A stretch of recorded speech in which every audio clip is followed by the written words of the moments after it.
Hey everybody, in this video we are going to make a DIY jelly plate. I posted a jelly plate video a week or two ago. I will put the link up in the right corner there. I don't have a proper introduction to this video because I forgot to film one and I am upstairs in my bed editing because I do not feel well. So this one here uses rubbing alcohol or isopropyl alcohol. I am going to be doing another one that doesn't use alcohol, and we're going to see how that one works out. So that one will be hopefully up within the next couple of weeks, or hopefully within the next week or so. Anyways, at the end, I'm going to show you how this jelly plate works, and yeah, I hope you enjoy. All right, so here is some things that you will need to make your own jelly plate. I'll give you some tips at the end, just some things to keep in mind. If you're going to use a metal plate, you want it to be brand new because especially anything metal or tin or whatever is going to get marks in it, and you use this surface that that you would put the paint on for the jelly plate. So you want it to be unmarked. I would say with glass plates or plastic, you can probably make them work so that they can be used, but you know, you want to make sure there's no nicks. Like this one has a little bit of a nick. I might use it anyways because I really like this size. But I have this size, so this is Pyrex. And the other thing that you definitely need to watch for is, it's fine if there's printing and like it's raised here. You don't want anything raised here. So that's one thing you're checking for, is nothing, no marks. So for instance, this one here, I have to show you. It's got a little bit of a bevel here, and there's a little bit of raised, so that's not going to work at all. It's raised here and it's raised in here. It has to be completely clear. So if you see something here, make sure this is completely smooth. So I have some different round ones because I think that would be kind of fun to use. And oh, this one has a little, oh maybe not. This might work. Okay. So those are the kinds of dishes you're going to need to set your jelly plate in. I'm going to use this, but I might need a bigger one for this big one here. I have a couple different measuring cups. This one has no markings on it. How is that even possible? I probably got it from the dollar store and they're probably all rubbed off. Yep, they're all rubbed off. Interesting. Okay, then you're going to need some gelatin. You can use the Knox gelatin. I bought some bulk gelatin because it's cheaper. And many people use rubbing alcohol in their recipe as well. So you can use 70% or 90%, it doesn't matter. The percentage does not matter. Also glycerin. I have only seen it come in 100 mils bottles. It can be a little pricey. And from what I've heard is if you use alcohol, you maybe won't have to use as much glycerin. The alcohol helps to preserve your jelly plate. The glycerin, though, also helps to preserve it and plasticize it, okay? So some people don't use alcohol, some people do. The people that do use alcohol say that it helps to not have to use as much glycerin, and alcohol is a lot cheaper than glycerin. So we're just gonna get started. For those of you who aren't sure what your specific recipe should be, because you're using different plates, different dishes, a good idea is to pour water in here and fill it up for about as thick as you want it. I want mine a little bit thicker, probably like that. I don't want it too thin, so I just feel it'll be too flimsy. And so I filled this up, and this is about a 9 by 13 pan. So I filled this up and it came to about 4 cups of liquid. So that tells me that according to the recipe, my dog is barking. So you need to figure that out according to the recipe. I will have to do some math off camera and get that figured out for you, okay? So that means I will post this recipe, but according to this recipe, this will work for this pan. It's actually going to be more than 4 cups liquid, which I'm fine with because the thicker the better up to a point. I mean, I don't want it as thick as this pan, so you can see. I basically want it to be about to here, halfway up the pan is what I want. So this will work good because if I'm doubling this, then this is 3 cups of water, 1.5 cups rubbing alcohol, and then 1.5 cups of glycerin. So that will work well with this. That'll be over 4 cups. So I could lessen that if I wanted to. The other thing is you can add to this if you want. Like if you make for a different size, if you make some and then it's not enough, it's not thick enough, put some more. Like what I mean by thick enough is that I don't mean thick as in viscosity. So then you can add some more while it's doing that. So for these right here, I'll have to kind of adjust. I'm going to do the recipe is how it's written. So this recipe here, I'm going to do exactly that for this plate. This is kind of like an 8 by 10, but not. I don't know. It might be like a 7 by 9. I'm not sure exactly what size this is. And then what I'm really excited to do is the circle ones because I think that will be fun. And this will be a nice big one because it will cover an 8 by 10 page really good. One more thing. Yes, so this recipe here, I double it for this. But I will post all of that at the end of the video and talk about it when I discuss the tips and tricks. Okay, so first you're going to measure in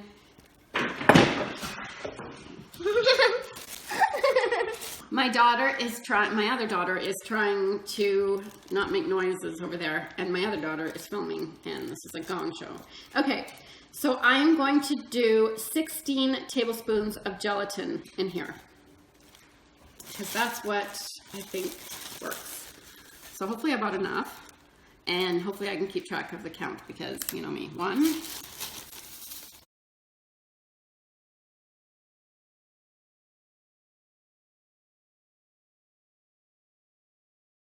16. Okay, 16. I've got 16 tablespoons of gelatin in there. So then we're going to do 3 cups of water in here. Cups of water. And it doesn't need to be hot, like I think cold is better. So hot water, normally you would do to make Jell-O, but with this you don't need to. And so we're just gonna mix this in here. And a whisk is probably the best thing to use rather than just a plain old spoon. The other thing is, lots of times when we make our own art supplies, we want to keep the dishes separate. The dishes that we use for food and the dishes that we use for our art supplies separate. This is kind of all food things, so I'm not worried about it. I will keep this for the jelly plate. I won't use this for food, but I'm not worried about this whisk. Once I clean it, it'll be food because this is food grade stuff anyway. So now you want it to be, you can see it's quite thick. It doesn't take long to get thick at all. And we are going to mix up the alcohol. So that is 1.5 cups alcohol. Remember, I am doubling this. Okay, so here's my alcohol. I just have these ones. That's what I'm going to use. 1.5 cups. So just going to measure this in here.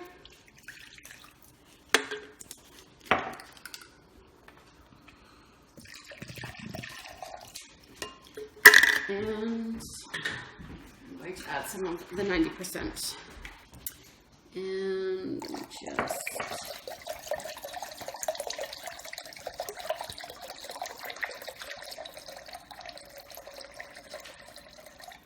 now, I'm not worried about the smell. Some people get worried about the smell. You can add a few, there's different kinds of, from what I've never seen it, but other people use like different kinds of alcohol or add different things in there. I haven't even looked into that because I don't really care. So now we are going to mix this in.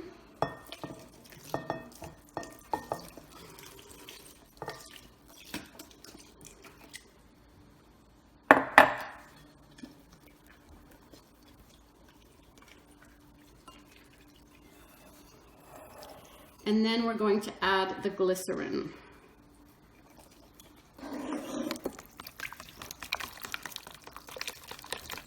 So I'm just mixing this in.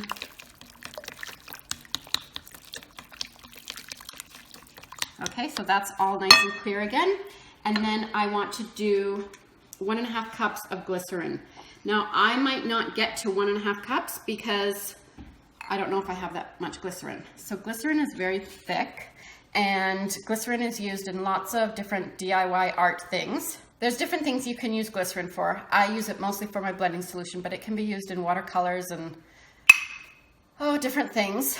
So this, don't throw this away because you can use it to help with your brushes and whatnot. 100 mils is only like not even half a cup. So I probably won't put in 1.5 cups of glycerin. Probably more like 1 and a little bit. I've got 1 cup here. I'm just putting that in. And you might want a spatula for this because you want as much glycerin as possible. And it is thick, so get as much as you can out of there. And I'm going to add a little bit more. I'm probably going to have to pick up some glycerin again, some more glycerin, because this isn't going to be enough to do the little circle ones I want to do. So we're going to I'm going to the movie with my daughters. I'm going to Fantastic Beasts with my daughters tonight. So I will be picking up some glycerin after that. Okay, so this is what we've got, and I am just going to put this in the microwave. I don't want it to start boiling. I'm just going to be putting it in the microwave for 45 seconds to a minute at a time, just keeping an eye on it, making sure it's not boiling. Excuse my microwave. It is probably very filthy. You know what? I'm going to leave the whisk in there. So I'm just going to put it in for 45 seconds. I'm just going to stir it up. It's been in there, and you want it to be clear. It's not going to be white clear or clear clear. It's going to be yellowish clear, but it should be translucent and not opaque at all. So I'm going to put it in there for longer. Second one is still not clear. That's the second round of 45 seconds. I'm going to put it in for a minute this time because I think it can handle it. I don't think it'll start boiling or anything. Inside the bowl. Okay, so it's almost there. Not quite. I had to clean up my bowl because I accidentally put my whisk in there at one point. So we're just pouring this in. Okay, so that looks exactly like the thickness I want. And so it looks pretty good. If there's any bubbles, you can take some alcohol and just spray it like you would if you're making soap. You want to make sure that this is very level, and what I'm going to do is I'm going to put it over there, and I'm going to come back tomorrow when this is all set up. Okay, so here it is. I'm hoping it will stay here. You don't want to cover this. You just want to leave it because there will be condensation because it is warm. Make sure your family members know not to touch this and to just leave it alone. Okay, so I have a plastic placemat here that I can keep the jelly plate on. You can also use the pan to store it if you want, especially if you're just going to keep the pan for using jelly plates. But I'm going to put it out on here. So instead of using a knife, because I don't want to wreck the sides, can you come a little closer? I'm just going to pull away. Ooh, yeah, that pulls away really good. So it's quite stiff, so that's good. And that's pulling away really nicely. I don't know if you can see that. And then you just need to get some air. Ooh, oh yeah, this is awesome. Okay, so I am just going to, okay. And it kind of went onto that. So now there's this. So there was some impurities and they're still on there. It still feels really smooth, so that might not affect it. It's just a color, I think, or yeah, just a coloring thing. If this doesn't work, or if you don't pull it out good, then you can always just rip this up, cut it up, and put it back in here and melt it down again. That's really super easy. So I just want to show you how smooth this is. The bubbles that you're seeing are underneath. So we're going to use this here, and I'll show you. Yeah, so you can't feel these dark spots, so that's fine. The only thing is, this spot right here might become an issue. I didn't see that there was this dark spot in there. So some people use theirs and then melt them down again for the next use. I guess it depends on how much you're using it and how often you're using it. But this is, like, I don't feel like this is going to break at all. And it's perfectly smooth. And I think I could probably use this side to print on as well. I'm going to try it anyway. Awesome. Okay, so I'm just going to show you how I figure out the amount. Oh, look at my counter got dirty. How I figure out the amount of liquid that I'm going to want. So here is my little mini circle jelly plate that I'm going to want. So forgive my messy sink. So I'm just going to fill that up to about where I want the jelly plate to be. So I think that's thick enough there. And then I'm going to pour this into a measuring cup. And it is about half a cup. Yeah.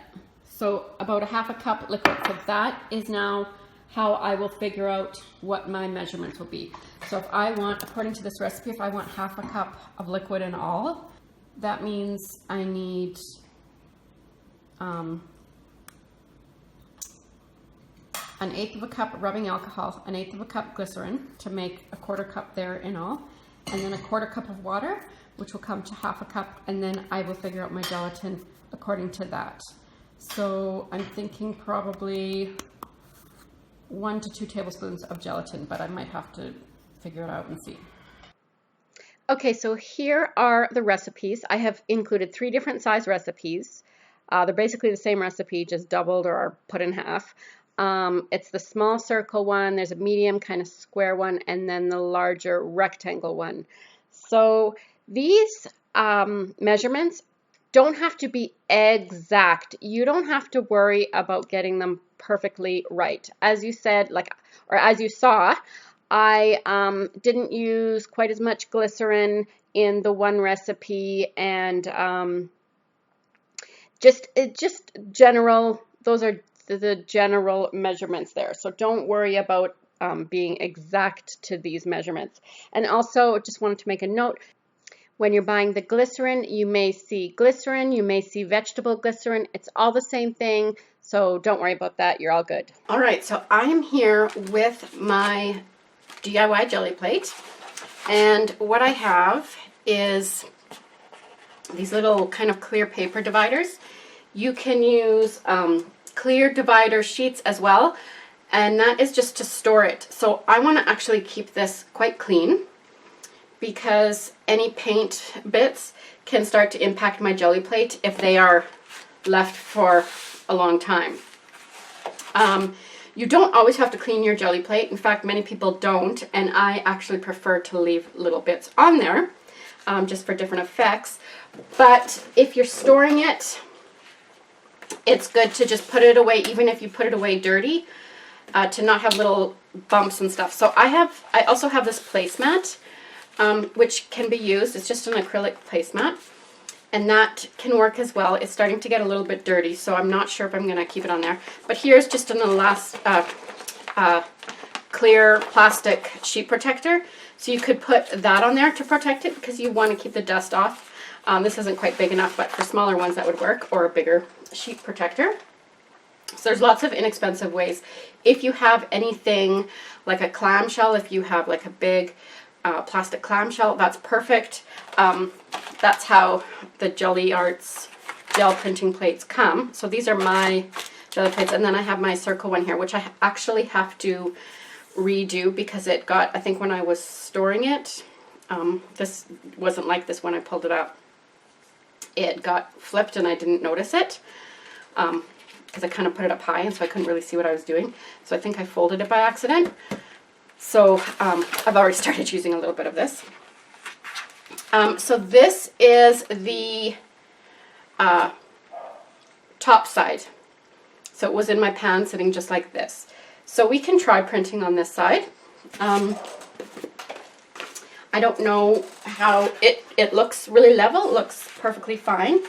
I did go ahead and take out some impurities, and I will confess to you that I have already melted this down once because there were some bumps on the underside of it that were just bugging me. So I melted it down and redid it.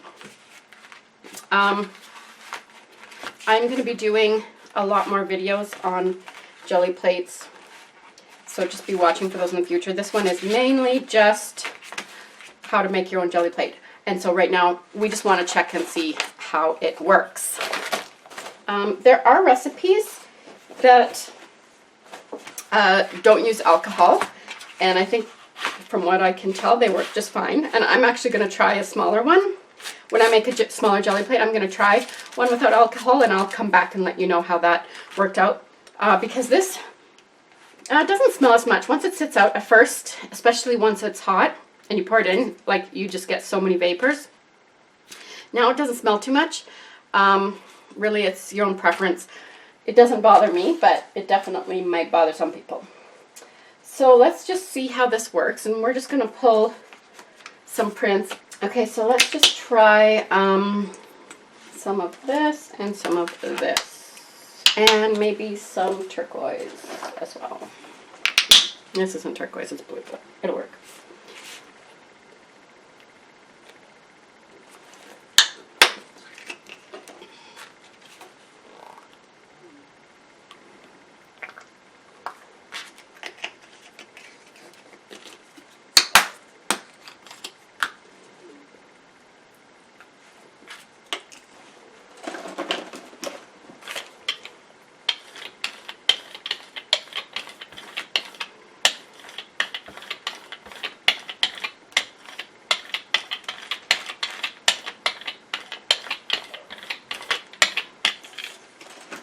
I'm going to put a little bit more blue on here.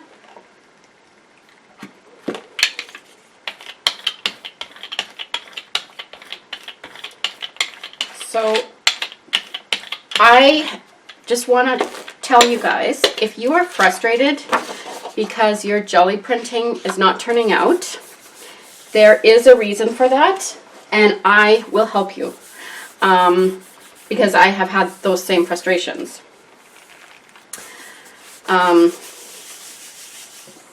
So you can be looking forward to that. I think probably January, I'm probably going to do a whole month of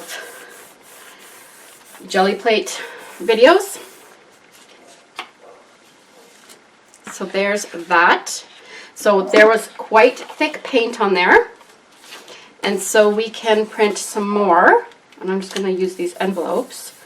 So that covered this completely, as you can see. We can add more to that print, but there's still lots to pick up here, as you can see. And we kind of want to get to it before it dries. If it dries, that's fine, but we will have to do something more than what we've got going on here, which sometimes we do on purpose. So as you can see, I'm using envelopes because I could not find my my cardstock. All right, so each one of those looks quite different. You can see that. So far the jelly plate is working exactly how we want it to work. I used some thicker paint. Let's try to use some more fluid paint. This is starting to dry, so it's still a little bit wet. But what I can do, I'm going to add some of this behind there. And I'm going to take one of these other prints, papers that I have here.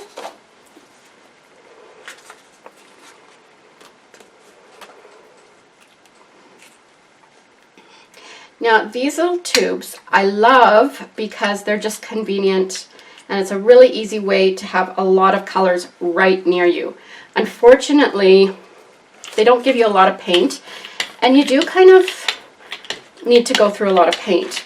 You don't need to buy expensive paint.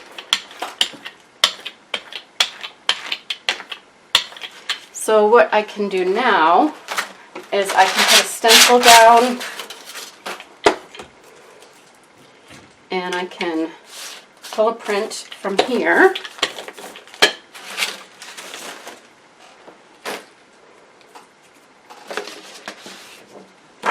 And just lift that up a little bit.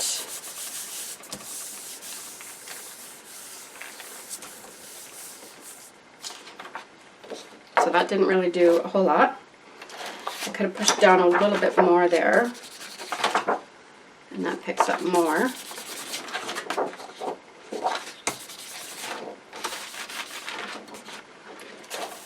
And now I have this, and we can pull this and see if we get anything from this. I'm not sure if we will. Some of this paint is dry, some of it's drying, some of it's wet. So that all affects how it comes off. Oh, that worked pretty good. So there's still some paint there, but like that actually turned out really cute. So we could take an envelope and just see if we can get any of this, because this was heavier paint. And there we have just a subtle little background. And I could even take this little tag that is craft paper and just to see, it might not show up very well. Not really. What we could do is just take a little bit of this and just pick that up.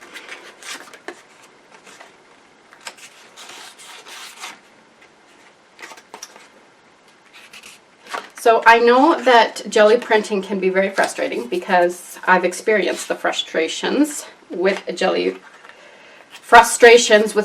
printing. And many of you have said that you've actually just given up because it's just too annoying. But maybe if you can make your own and I can help you out, then maybe you'll be able to, you know, pick it up again. So let's just do one quickly with the circle one because I haven't done that. So I'm just going to move that over there. And so, oh, the one thing I wanted to make sure to tell you guys was don't put paper on, especially the ones you buy, the jelly plates you buy. Don't store them with paper. You can put paper underneath, and I do suggest that white paper because it makes your print show up a lot better. You can just get an idea here. You can see patterns a lot better. So while you're working with your jelly plate, that's a good idea to do. But don't store it that way because the oils and the minerals, the bought jelly plates that you use, those permanent ones, they are made with mineral spirits and whatever, and that will all kind of leach out onto the paper and kind of perhaps wreck your jelly plate. So you don't want that. So store it with the plastic, something non-porous. I have got, I said, so I'm going to do a video on how I kind of set up my place, and it's by no means perfected at all, my little jelly plate station.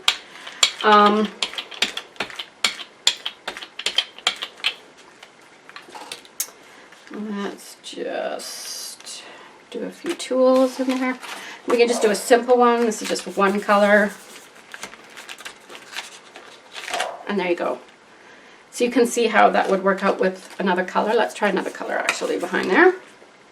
This is probably going to mix a little bit because this paint is not quite dry. But you can see what will happen.